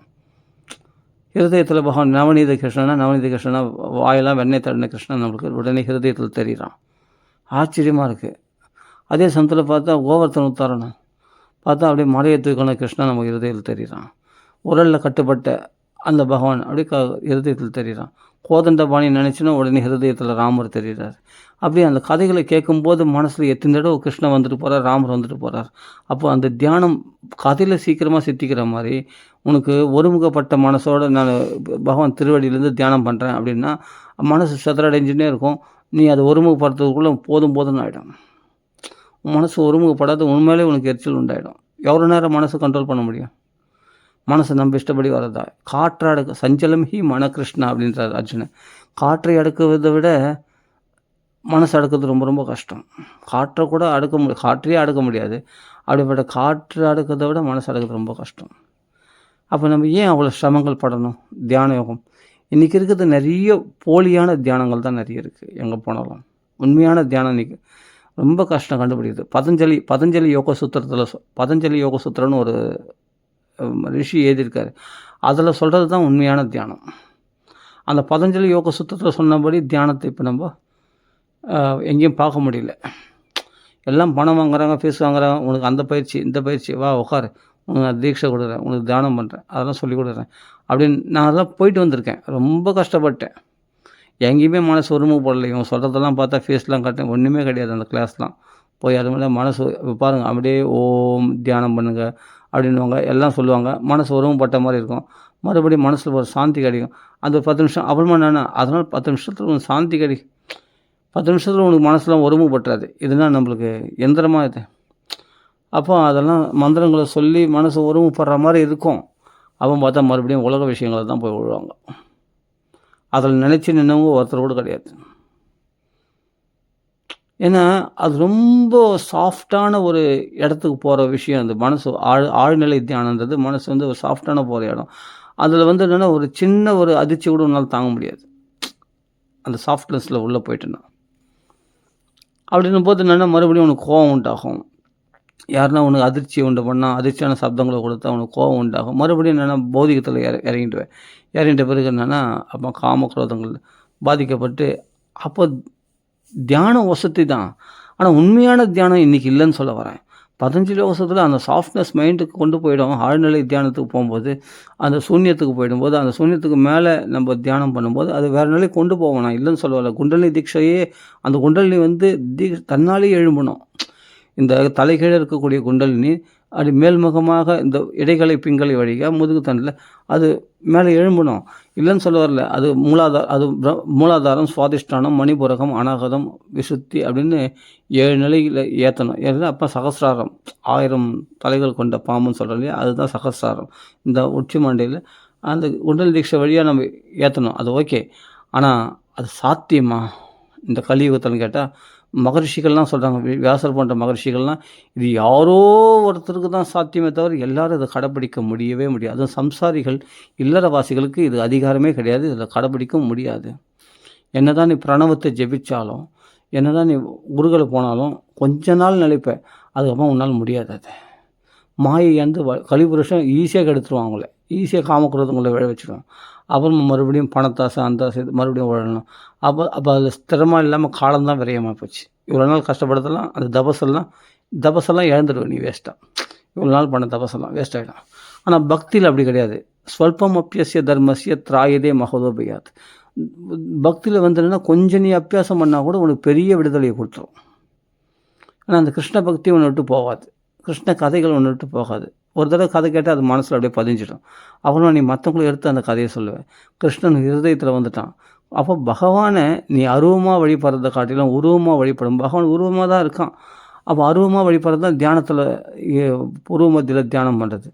அப்போ அருவமான ஒரு ஜோதியை வச்சு ஒரு ஒளியை தியானம் பண்ணுன்னுவாங்க. ஒளியை தியானம் பண்ணு, இல்லை ஒரு புள்ளியை தியானம் பண்ணுன்னுவாங்க. ஏதாவது ஒன்று சொல்லிக் கொடுப்பாங்க. அதெல்லாம் ரொம்ப கஷ்டம். அதான் போகாதவருக்கு போகிற பாதை. இது வரைக்கும் போய் அனுபவமே இல்லாத ஒரு பாதை அது. ஆனால் இது கிருஷ்ண லீலைகள்னால் ஈஸியாக இருக்குது. நம்மளை மாதிரி ஒரு மனுஷனாக வந்தான், பகவான் லீலைகள் புரிந்தான் அப்படின்னு சந்தோஷமாக இருக்கும். அது கேட்கறதுக்கும் ஆனந்தமாக இருக்கும். லோக விஷயத்தில் பாதிக்கப்படாமல் நீ ஆன்மீக விஷயத்துலேயே இருக்கலாம் நிரந்தரமாக. அது ஒரு மங்களகரமான பாதை. ரூபத்தோடு ஒரு கிருஷ்ணன் இருக்கும்போது மயில் பிள்ளையோடு அப்படியே பகவான் லீலை புரிந்தான், வெண்ணெய் தரநிலையில் அப்படின்னு மனசுக்கு ஒரு மங்களகரமாக மகோத்சவமாக இருக்கும். அவர் சூன்யத்தில் எத்தும்போது எங்கேயோ போது சூன்யத்தில் ஒரு இருட்டில் எதுவும் எல்லாம் அழிஞ்ச நிலை, அந்த பிரளய ஜலத்தில் எப்படி இருக்கும்னு அது மாதிரி அந்த தியானத்தில் ஆழ்ந்து போகும்போது அந்த ஒரு பயத்தை உண்டாக்கிடும். ஒரு எல்லைக்கு மேலே போனால் ஒரு பயத்தை உண்டாக்கிடும். அந்த பயத்தில் நீ நடுநடுங்கி போய்டுவ நீ.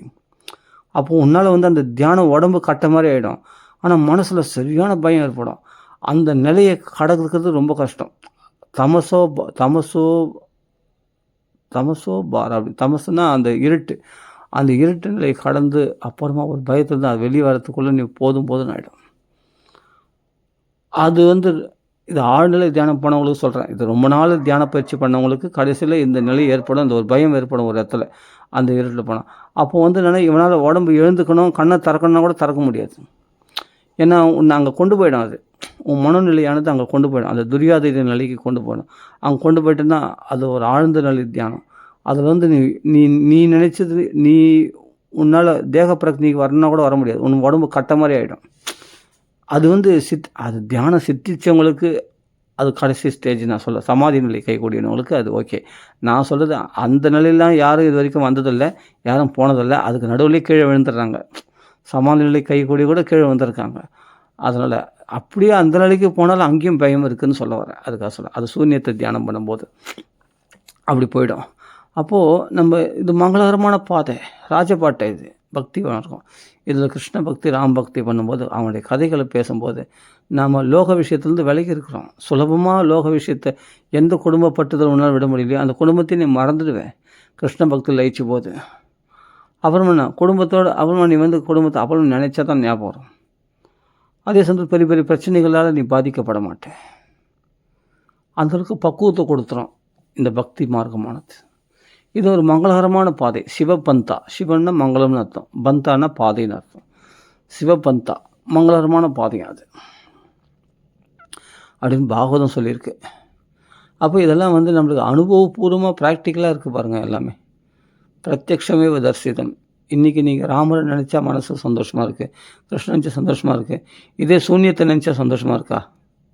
இருட்டில் இறைவனை தேடுறாங்க தியானத்தில், அதில் உனக்கு சந்தோஷமாக இருக்கா? இல்லை. தேடுறேன், இறைவனை தேடுறேன், இருட்டில் இறைவனை தேடுறேன் என்றைக்கோ ஒரு நாள் கிடைக்கும் அப்படின்ட்டு போகாத ஊருக்கு போகிற பாதை, தெளிவில்லாத ஒரு மார்க்கம் அது. அது வந்து எல்லாருக்கும் சாத்தியம் கிடையாது. அதுக்கு அபியாசம் பண்ணி ஒரு குரு இருந்தாருன்னா, அந்த குரு வழியில் போனாங்கன்னா, அது சிறந்த குருவாக இருக்கணும். அவர் அடைஞ்ச பகவான் தியானத்தில் அந்த இறைவன் சாட்சாத்காரத்தை பெற்றவராக இருக்கணும். அப்படிப்பட்ட ஒரு குருநாதரிடத்தில் நீ பயிற்சி பெற்றால் அந்த தியானம் சித்திக்கும். அது இப்போ இன்றைக்கி அது மாதிரி குருமார்கள் காண கிடைக்கிறது ரொம்ப ரொம்ப அரிது. அதனால் இது முடியாது. அதனால் பக்தி மார்க்கம் சுலபமான மார்க்கம், சம்சாரிகளுக்கும் உரியது, சன்னியாசிகளுக்கும் உரியது. எல்லாருமே பிரம்ம சித்தி அடையணுன்னா கூட பக்தி மார்க்கத்துக்கு வந்தால் தான் முடியும். இதுதான் சுலபமான பாதை. அதனால் கிருஷ்ணனுடைய லீலைகளை பற்றி பேசுமே, ராமநாமத்தை சொல்லுமே. நாம சொல்கிறதுனாலே அந்த சித்திகள், அஷ்டமா சித்திகள் கை வந்துடும். தியாகராஜ சுவாமிகள் அப்படி தான் அடைஞ்சார் பகவானை. பகவான் நேரில் தரிசனம் பண்ணார். துக்காராம் தாசர் பகவானை தரிசனம் பண்ணுறார். இது இந்த நாம சங்கீர்த்தனம் பண்ணி தான் நிறைய பேர் கரையாக இருந்தாங்க. ஹரிதாஸ் தாகூர் பகவானை தரிசனம் பண்ணார். எல்லாமே பகவானை நேரில் தரிசனம் நேருக்கு நேராக பார்த்து ஆனந்தப்பட்டிருக்கு, ஊத்தாடி கொண்டாடி இருக்காங்க. லோகத்தை மறந்தாங்க, பகவானை அடைந்தார்கள். இது சத்மார்க்கம், இதுதான் சன்மார்க்கம், சரியான வழியை காட்டக்கூடிய விஷயம். இதில் நீ பகவத் கைங்கரியம் பண்ணாலே பகவான் சந்தோஷம் அடைஞ்சிடுவான், அவன் நாமத்தை சொன்னாலே. அதனால் தத்துவார்த்தமாகவும் தெரிஞ்சுக்கணும் ராமாயணத்தை. அதில் உள்ள பிரேமை, பகவான் நம்ம இடத்துல எவ்வளோ கருணை காட்டியிருக்கிறான், அதே சமயத்தில் பக்தர்கள் எந்தளவுக்கு பிரேமையை காட்டியிருக்கிறார்கள் ராமரிடத்தில். ராஜ்யத்துக்கு ஆசைப்பட்டாரா பரதன்? பகவானுடைய திருவடியை தலையில் சுட்டிண்டு ராம பக்தியில் அப்படி தலைச்சுண்டு, ராமரன்னா சாப்பாடும்போது நானும் மான்தோல் மறுபடி எடுத்துட்டு நானும் நகரத்துக்குள்ளே பிரவேசிக்காமல் வெறும் அந்த கோமியம், அதாவது மாட்டு கோமியம் இருக்கு இல்லையா, அந்த கோமியத்தில் பக்குவமான உணவை தான் அது சாப்பிடுவாராம். ஒரு கவலம் 2 கவலம் தான் சாப்பிடுவாராம் ஒரு நாளைக்கு. அப்படி விரதமாக மேற்கொண்டு இருந்தாராம். 14 வருஷம் அப்படி தான் இருந்தாராம். யார்? பரதனும் சத்ருகனும் அப்படி தான் இருந்தாங்களாம். ராமர் வரவை எதிர்பார்த்து கொண்டு.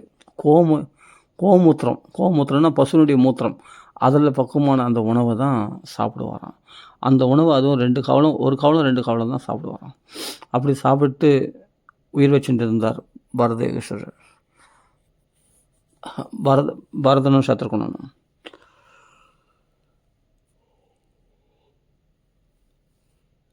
அங்கே ராம லக்ஷ்மணர்கள் பரதனையே நினைத்து கொண்டிருப்பாங்களாம். பக்தன் எப்போ பகவான் உன்னை யாரை எடுத்துக்கணும்னு பகவான் நினைக்கிறானோ அவர்களால் தான் பகவானை நினைக்க முடியும். அவன் அருளாலேயே அவன் தாள் வணங்கி. நாம் நினைச்செல்லாம் பகவானை வசப்படுத்திட முடியாது. அப்போது பகவானிடத்தில் பொய் இல்லாமல் மெய்யோடு பகவானை வழிபட்டேன்னு சொன்னால் உனக்கு பகவான் உனக்கே சொந்தமானவன், உனக்கு பூர்ண அனுகிரகம் பண்ணுவான். இதுதான் நம்ம ராமாயணத்துலேயும் பார்க்குறோம், பாகவதத்துலேயும் பார்க்குறோம். உண்மையான பக்தி தான். உன் சொத்து சுகம் அதெல்லாம் பகவான் அந்த பழோட பத்தெல்லாம் வச்சு நீ பகவான்களை வந்தனா பகவான் கிட்ட கூட சேர்க்க மாட்டான், பக்தி வராது. உன் மனைவிக்கு கூட உன் பக்தி தெரிய வேணாம். ஹிருத் பாக் வபுர் பேர், மனசு வாக்கு காயம் முக்கரணங்களால் உண்மையான பக்தியை கிருஷ்ண நீ பண்ணும்போது, ராமரிடத்தில் பண்ணும்போது பகவான் பார்க்குறான். அதை நடுராத்திரில் எழுந்து, கிருஷ்ணா உன் கிருபையல்லவா இன்றைக்கி எனக்கு இந்த வசதிகள்லாம் கொடுத்தது, எல்லாம் கிருஷ்ணானுகம்பிதம், மேனே கிருஷ்ணானுகம்பிதம். கிருஷ்ணா அனுகம்பிதம்னா கிருஷ்ணனுடைய அனுகிரகம், கிருஷ்ணனுடைய கருணை அப்படின்னு நினைக்கணுமா எல்லாமே. கிருஷ்ணா அனுகிரகத்தினால தான் உனக்கு ஒரு தாய் கொடுத்தான், மனுஷ பிறவி கொடுத்தான், உனக்கு அப்பா கொடுத்தான், உனக்கு சொத்து நல்ல வேலையை கொடுத்தான், நல்ல சம்பளத்தை கொடுத்தான், உனக்கு கார் கொடுத்தான், பங்களா கொடுத்தான், உனக்கு வாழத்துக்கான எல்லா வசதிகளும் கொடுத்தான், விதவிதமான உணவுகளை கொடுத்தான், அழகான மனைவியை கொடுத்தான், அருமையான பிள்ளையை கொடுத்தான். எல்லாம் பகவானுடைய ஈவு, பகவானுடைய கிருபை அப்படின்னு அவன் கொடுக்கலையேன்னு ஏங்கிறத விட அவன் கொடுத்ததில் சந்தோஷம் அடைந்து அந்த கொடுத்ததுக்கு நீ நன்றி சொல்கிறதுக்காக அவன் கருணையை எதிர்பார்க்கும். அவன் கருணையை இதெல்லாம் அவனுடைய கிருபைன்னு நினைக்கணுமா. அவன் கிருபா ஸ்மரணம் தான், கிருபையை நினைக்கிறது தான் பக்தியாம். அதுதான் பக்தின்னு சொல்லப்படுகிறது. எவ்வளவும் எதனால் கிடைச்சதுன்னா கிருஷ்ணனுடைய கிருபையினால் கிடைச்சது. இன்றைக்கி நான் நல்லா இருக்கேன், ஒரு படி சாப்பாடு சாப்பிட்றேன்னா அது கிருஷ்ண கிருபை அல்லவா அப்படின்னு நினைக்கணுமா. அந்த இதெல்லாம் மகான்கள் சொல்லியிருக்காங்க. கிருஷ்ண கிருபையை அப்போ நான் எனக்கு கிருபை பண்ணல என் பிரபு, நான் எவ்வளோ பக்தி பண்ணுறேன் ஆனால் எனக்கு கிருபை பண்ணல குறைப்பட்டுக்கிறது பக்தி கிடையாது. அது பகவானை விட்டு ஒன்று விளக்க செய்துடும். பகவானை குறை சொல்லாது, நம்ம இடத்துல குறைய வச்சுக்கின்னு நம்ம பகவானை குறை சொல்லக்கூடாது. பகவான் என்ன பண்ணா, உனக்கு இவ்வளோ கொடுத்துருக்கானே, ஆமாம், ஆமாம், நல்ல கை காலை கொடுத்துருக்கான். எத்தனை பேர் நொண்டியா இருக்கான், எத்தனை பேர் முடமா இருக்கு, எத்தனை பேர் கண்ணு தெரியாமல் இருக்கான். உனக்கு நல்ல கண்ணை கொடுத்துருக்கான், காது கேட்க வச்சுருக்கான், நல்ல உறுப்புகளை கொடுத்துருக்கான், நல்லா சாப்பிட வச்சுருக்கான். உனக்கு சாப்பிட்டா ஜெயிஷன் ஆகுது, மலமூத்திரம் கரெக்டாக போகுது. அப்படின்னா நீ நல்லா இருக்க. பகவானுடைய கிருபை அல்லவா இதெல்லாம். இதில் ஏதாவது ஒன்று குறைப்பட்டால் கூட எத்தனை விஷயம் உனக்கு அட்வான்டேஜாக இருக்குது, எத்தனை பாசிட்டிவாக இருக்குது. அதை நினச்சி பார்த்தோம்னா அப்போ பகவானுடைய கிருபையில் இதெல்லாம் நினச்சி பார்த்தோன்னா கண்ணீர் வந்துடும், நம்மளுக்கே அழ வந்துடும். இவ்வளோ கிருபை பண்ணியிருக்கானா நமக்கு பகவான். அப்போ இவ்வளோ கொடுத்ததில் நம்ம சந்தோஷம் அடையலை. ஏதாவது ஒரு சின்ன குறை பகவான் நம்ம பிரார்த்தனை பண்ண நிறைவேறலைன்னா உடனே பகவானையே ஏதாவது பிரார்த்தனை பண்ணியிருப்போம், பகவான் நிறைவேற்றலை அப்படின்னு. நிறைவேற்றலைன்னா அது ஒரு காரணம் இருக்கும். பகவான் உங்கள் வீட்டு நம்ம வீட்டு வேலைக்காரன் கிடையாது, நம்ம சொன்ன உடனே செய்கிறதுக்கு வேலைக்காரனாகவும் இருப்பான். உன்னுடைய உண்மையான அன்பை பொழியும் போது, எதையும் எதிர்ப்பாகவும் உண்மையான அன்பை பொழியும் போது உனக்கு வேலைக்காரனாகவும் இந்த. ஏன்னா பாண்டவர்களுக்கு போய் தேரோட்டலையா, பாண்டவர்களுக்கு தூது செல்லலையா, பாண்டவர்கள் காப்பாற்றுறதுக்காக அப்படி காவல் காக்கலையா பகவான் கூடாரத்தில். அப்போ எல்லாமே பகவான் செய்வான். ஆனால் நாம் அவனிடத்தில் உண்மையான அன்பு காட்டினா, நம்ம சுயநலத்துக்காக மட்டும், நம்ம தேவைகளுக்கு மட்டும் பகவானை வழிபடுறது தேவர்கள் போல். அவன் தேவையில்லாத போது பகவானை சுத்தமாக மறந்துடுது, நம்ம சொத்து சுகத்தில் மனசு சொல்கிறது. இப்படி இருந்தால் அது உண்மையான பக்தி ஆகாது. அப்போது உன் மனைவிக்கு கூட தெரியவானா நடுராத்திரில் எழுந்து 2 பொட்டு கண்ணீர். கிருஷ்ணா, உன் கிருபையல்லவா இந்த நிம்மதியான தூக்கம் கூட எனக்கு வருது. எத்தனை பேர் தூக்கம் இல்லாமல் தூக்க மாத்திரை போட்டுக்கிறான். எத்தனை பேர் இன்றைக்கி மூச்சு வாங்கிட்டு நைட்லலாம் மூச்சு வாங்கிட்டு கஷ்டப்பட்டு இன்ஹேலர்லாம் போட்டுன்னு என்னென்னவோ பண்ணுறாங்க இல்லையா. இன்றைக்கி இந்த தூக்கம் கொடுத்தது கூட உன் கிருபை தானே கிருஷ்ணா. உன் கிருபை இல்லாமல் ஒரு அணு கூட அசையாது அப்படின்னு நினைக்கிறதெல்லாம் பக்தி தான். அப்படி எல்லாமே கிருஷ்ண கிருபை, எல்லாம் கிருஷ்ண கிருபை, கிருஷ்ண கிருபை அப்படின்னு நினச்சிட்டுனா நீ சிறந்த பக்தன். இதுதான் ரகசியமே. சகல ஜீவராசிகளுக்குலேயும் அன்பு காட்டு. ஆனால் எது நேரத்திலும் பட்டுதல் வைக்காத, ஆசை வைக்காத, அன்பு வை. ஒரு பூனை, ஒரு நாய் அடுத்து பட்டுதல் வச்சுன்னா அதே புத்தி. அப்புறம் நான் பாரதிய யோகேஸ்வர சரித்திரம் படிக்கிறோம், அதில் பாகவதத்தில். அதில் என்னென்னா மானை வளர்த்தார் அவர். மானை வளர்த்து கட்சியில் மானை நினச்சிருந்தே கடைசியில் உயிரை விட்டதுனா அடுத்த பிறகு அவர் மானாக பிறந்துட்டார். எதை நினச்சிருந்தே உயிரை வரும், எது மனசில் நல்லா ஸ்ட்ராங்காக பதிவு போது அதை நினச்சின்னு சேர்த்தனா அடுத்த பிறவியில் எம்பம் பாபி ஸ்மரன் பாவம். அந்த பாவம், எந்த ஸ்மரணம், எந்த நினைவோடு நீ உயிரை எடுக்கிறாயோ தம் தம் கலைவரம், அந்த உடல் தான் நீ எடுப்பேன். அப்போ மான நினைச்சின்னு செத்ததுனால பாரதிய யோகேஸ்வர் கடைசியில் மானாக பிறந்தார் அப்படின்னு பார்க்கும்போது இது மாதிரி எத்தனையோ பேர் அப்படி லைஃப்பை இழந்தவங்க உண்டு. நான் என்ன வீட்டில் செல்லப்பிராணி, நான் நாய் வளர்க்குறேன், கோழி வளர்க்குறேன், பூனையை வளர்க்குறேன், முயல் வளர்க்குறேன் அப்படின்னா அதனோட கொஞ்சம்லாம் எல்லாம் பண்ணலாம், அதுக்கு தேவையான உணவு கொடுக்க. ஆனால் அவைகளையே தியானமாக இருக்குதுட்டுனா கடைசியில் அதுவே உனக்கு உன் லைஃப்பை பாழ்படுத்திடும். அதனால் ஒன்று நீ முயலாக பிறப்ப, இல்லாட்டி பூனையாக பிறப்ப, நாயாக பிறப்ப அதே வீட்டில். எதுக்காகனா நீ எதை நினச்சின்னு உயிரை விட்டியோ அந்த பிறவி கட்சிடும். அதனால் நான் துரத்தி அடி. அவைகளுக்கெல்லாம் உணவு கொடுக்குறியா, அதுக்கப்புறமா அதெல்லாம் சேர்ந்தால் இதெல்லாம் அசத் சங்கம். நம்ம காலத்தை விரயமாக்கிட்டோம். ஜாக்கிரதையாக இருக்கணும். மாயை எந்த விதத்துலேயும் உன்னை உன்னுடைய உயர்ந்த நிலையை கெடுத்துடும். இதுதான் உன்னுடைய ஆன்மீக பாதையை ஸ்பாயில் பண்ணிடும். எந்த விதத்துலேயும் வரும் மாயை. எப்படி விளையாடுன்னு சொல்ல முடியாது. உனக்கு பாசம் காட்டியே உன்னை மோசம் பண்ணிடும். அதனால் ஒரு ஸ்திரீயாக நினச்சின்னு ஒரு பெண்ணிடத்தில் அதிகமாக பாசம் வரலன்னா அந்த பெண்ணை நினச்சினே உயிரை வரும். அடுத்த நிமிஷத்தில் அவன் பெண்ணாக பிறப்பான்.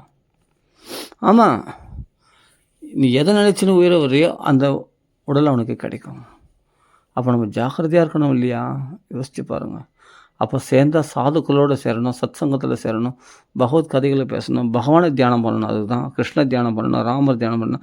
பகவானை தியானம் பண்ண இறைவன் நிலையை அடைய நீ. இறைவனை பிரார்த்தனை பண்ணால் இறைவன் நிலையை அடைய போகிற, கிருஷ்ண நிலையை அடைய போகிற, ராம நிலையை அடைய போகிற. நீ வேறு ஏதாவது தியானம் பண்ணனா அந்த நிலையை தான் அடைய போகிற. அதனால் நம்மளுக்கு அருமையான பாதை, பெரிய கிஃப்ட்டு கொடுத்துருக்கான் இந்த ஆன்மீக பாதை. அருமையான ரிலாக்ஸான டைமும் நம்மளுக்கு இருக்குது. பக்தி பண்ணணும்னு நினச்சா கேப் கிடைக்கும் போதெல்லாம் நம்ம பக்தி பண்ணலாமே. நிறைய நாமா சொல்லலாம், பாகவதம் படிக்கலாம், பகவத்கீதை விஷயம் கேட்கலாம்.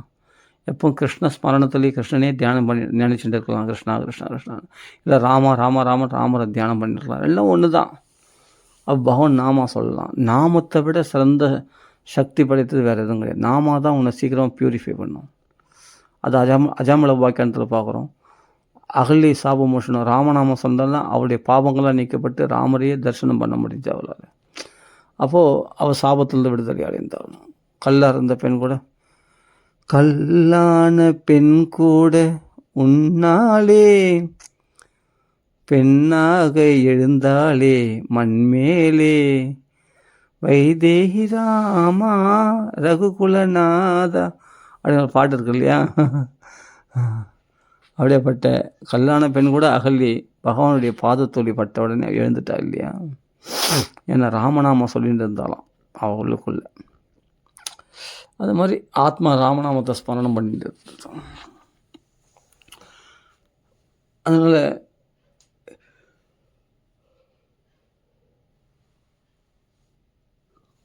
நமக்கு என்ன ஒரு அதாவது நம்ம எவ்வளோ அனுகூலமான விஷயங்களை பகவான் கொடுத்துருக்கான்.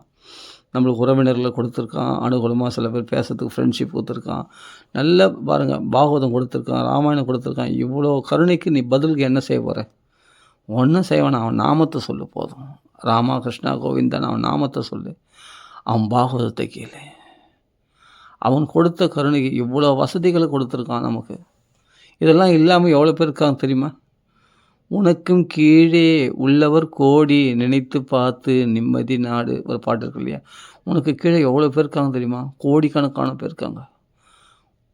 அடுத்த வேலை சாப்பாட்டுக்கு வழி இல்லாமல் எத்தனை பேர் இருக்காங்க தெரியுமா? நீ 3 வேளை வகை வகையாக சாப்பிட்றியே, இது யாருடைய கருணைன்னு நினைக்கிற? கிருஷ்ணனுடைய கிருபை, கிருஷ்ணனுடைய கிருபை, ராமருடைய கிருபை. அதை புரிஞ்சுக்கோ. அதுக்கு நீ நன்றி சொல்ல தவறாத. பகவானை நினச்சிட்டு நீ சாப்பாடு சாப்பிடு, அது பிரசாதமாக மாறும். அதுக்காக நான்வெஜ்ஜு கிடையாது, வெஜிடபிளாக இருக்கணும் பகவானை படி. ஏன்னா பகவானை கேட்குறது அதான். பத்திரம் புஷ்பம் பலம் தோயம் யோமே பக்தியாக பிரயச்சிது. பத்திரம்னா ஒரு பூக்களை எனக்கு அர்ப்பணம் பண்ணேன், புஷ்பங்கள் எனக்கு அர்ப்பணம் பண்ணேன். அதே சமயத்தில் இலைகள்னால் இப்போ நம்ம துளசி அது மாதிரி, அப்புறம் பழங்கள், காய்கனி கிழங்குகள். அப்புறம் வெஜிடேரியன் தான் பகவானை கேட்குறான். கீதையிலே அப்படி தான் சொல்கிறான். நான்வெஜ்ஜு கிடையாது. நான்வெஜ்ஜெலாம் பகவானை படைக்கூடாது. பகவானுக்கு நல்ல உணவுகளை படைச்சி அதை சாப்பிட்டு போகிறது பிரசாதமாக மாறும். உண்மையிலேயே பக்தி பண்ணால், உண்மையிலே தீவிரேன பக்தி யோகின பக்தி பண்ணால் அந்த பக்தி ரொம்ப சுவையோடையது தெரியுமா? ரொம்ப சுவாரஸ்யம், ரசிக்க தகுந்தவனாக இருக்கணும். அந்த ரசிக்க தகுந்த பக்தனால் தான் பக்தியை சுவைக்க முடியும். வாழ்க்கை இனிமையாக புவி பாவுகாக. புவினா இந்த உலகத்தில் அவன் தான் வாழ தெரிஞ்சவனா, அவன் தான் வாழ்க்கையை ரசிக்க தெரிஞ்சவனா. பக்தியில் வாழ்க்கையை நிறைய ரசிக்க தெரியாமல் வாழ்க்கையை நரகமாக்கி கொண்டிருக்கிறார்களா? எவ்வளோ பேர் வாழ்க்கையை நரகமாக்கி கொண்டிருக்கிறார்கள். ஏன்னா வாழ்க்கையினுடைய சுவாரஸ்யம் தெரியாததுனால, பக்திக்கு வராததுனால, கிருஷ்ணனுடைய கிருபையை ஸ்மரணம் பண்ணாததுனால. அதுக்கு தான் ஒரு குருநாதர் வேணும். குருநாதர் சொல்லி கொடுத்துருவார். இதெல்லாம் கிருஷ்ண கிருபைன்னு நினை, உனக்கு கிடைச்சதெல்லாம் கிருஷ்ண கிருபைன்னு நினை, அதுதான் பக்தி அப்படின்னு சிம்பிளாக. அதெல்லாம் கிருஷ்ண கிருபை தான். கிருஷ்ணை அப்போ நான் கிருஷ்ணனை நீ நினைக்காம இல்லையே, எப்போ பார்த்தாலும் கிருஷ்ணா கிருஷ்ணா கிருஷ்ண. இப்போ எத்தனை தடவை நான் கிருஷ்ண நாம சொல்லிட்டேன். இப்போ தெரிஞ்சே தெரியாமல் பகவான் நாம சொன்னால் கூட பலன் உண்டு இல்லையா? நீ கோவிந்தான்னு சொன்னதான் இல்லை, கோவிந்தான்னு சொன்னாலும் சரி, கோவிந்தான்னு சொன்னாலும் அவன் மாலை சொல்லி கேட்டு சந்தோஷமாக ஒரு அப்பா மாதிரி நீ தப்பாக பகவான் நாம சொன்னால் கூட சந்தோஷம் அடைஞ்சு பகவானை ஏற்றுப்பானோ. அபத்தவத்தியபி நாமானி ஆனந்தஸ்ய. ஆனந்தனுடைய நாமங்களை அபத்தமாக சொன்னால் கூட பகவான் ஏற்றுப்பானான். அபத்தவத்தியபி அப்படின்னா கூட தப்பாக சொன்னால் கூட நாமானி ஆனந்தஸ்ய சங்கீதானே. அபத்தமாக பகவான் நாமா சொன்னால் கூட பகவானை சந்தோஷம் அடைவானா. நீ கோவிந்தான்னு சொல்லு, கோவிந்தான்னு சொல்லு, எப்படி சொன்னாலும் சந்தோஷம் நாமத்தில். அதெல்லாம் ஒரு பாக்கியம். பக்தருடைய சங்கத்தில் இருக்கிறது. இப்படி ஒரு பக்த சங்கத்தை கொடுத்தானே அப்படின்ட்டு அதனுடைய அந்த கருணையை நினைக்கணும். கிருஷ்ணனுடைய கருணை.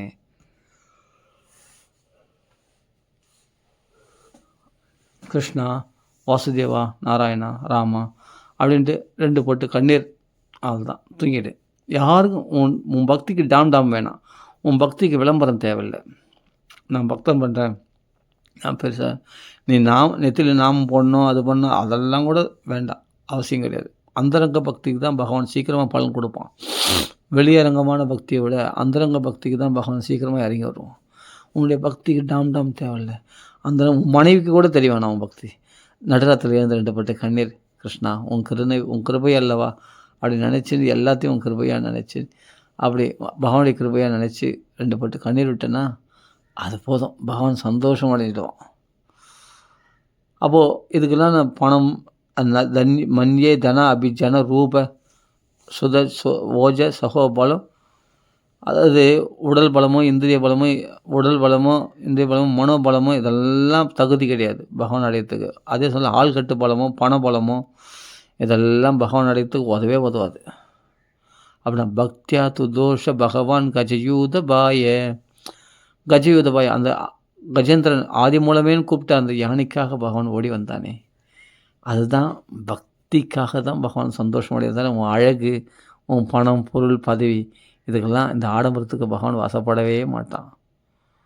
இதெல்லாம் எடுத்துன்னு நீ வந்தேன்னா பகவான் கிட்டோட செய்ய மாட்டான்.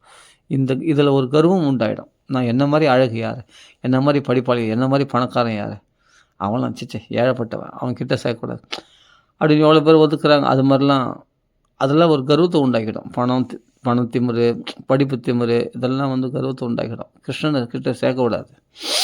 ஆனால் இவைகள்லாம் இல்லாமல் கிஞ்சனை கொஞ்சம் கூட அதில் பட்டுதல் இல்லாமல் யார் உண்மையாக பக்தி பண்ணுறானோ அவங்களுக்கு தான் பகவான் இறங்கி வருவான். இதுதான் சாஸ்திரங்கள் நம்ம சொல்லிக் கொடுக்குறது. திருப்பி சொல்கிறது அதுதான். முகுகுன்னா அடிக்கடி திருப்பி சொல்கிறது அதுதான். சரி, அதனால் பக்தி கொண்டாடுவோம், தெய்வ பக்தி கொண்டாடுவோம்.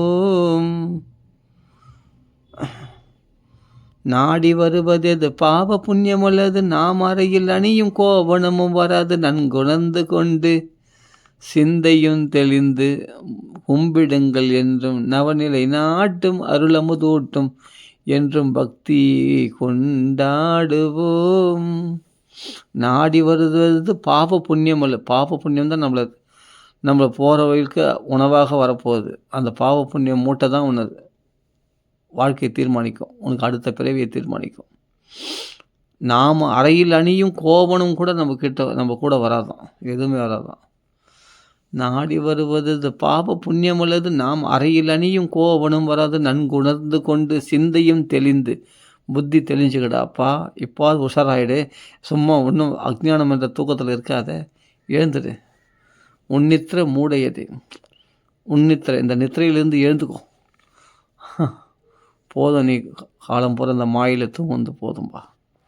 அதனால் உன்னை ஏமாற்றக்கூடிய இந்த மாயா சுகங்களில் போய் மயங்காமல் இவைகளது தெளிவு பெற்று நம்ம உறவினர்களையும் பக்தர்களாக்கி கொண்டு நாமளும் பக்தர்களாக்கி கொண்டு அதே சமயம் எதுலேயும் மயங்காமல் எல்லாரையும் அனுகூலமாக நினைத்து கொண்டு பக்தி பண்ணனா சுவாரஸ்யமாக இருக்கும் இல்லையா? வாழ்க்கை சுகமயமாக நம்ம காலத்தை கழிக்கலாம் இல்லையா? அப்படி செயல்படுவோம். ராம ராம ராம ராம, எல்லாம் கிருஷ்ணனுடைய கிருபை, எல்லாம் கிருஷ்ணனுடைய கிருபை, எல்லாம் கிருஷ்ணனுடைய கிருபை என்று நினைப்போம். அதுதான் பக்தின்னு பேர். ராம ராம ராம ராம ராம ராம ராம ராம. நம்ம கொடுத்தது எல்லாம் கிருஷ்ண கிருபை தான், ராமருடைய கிருபை தான். அதான் காரணம். ராம ராம ராம ராம ராம ராம ராம ராம.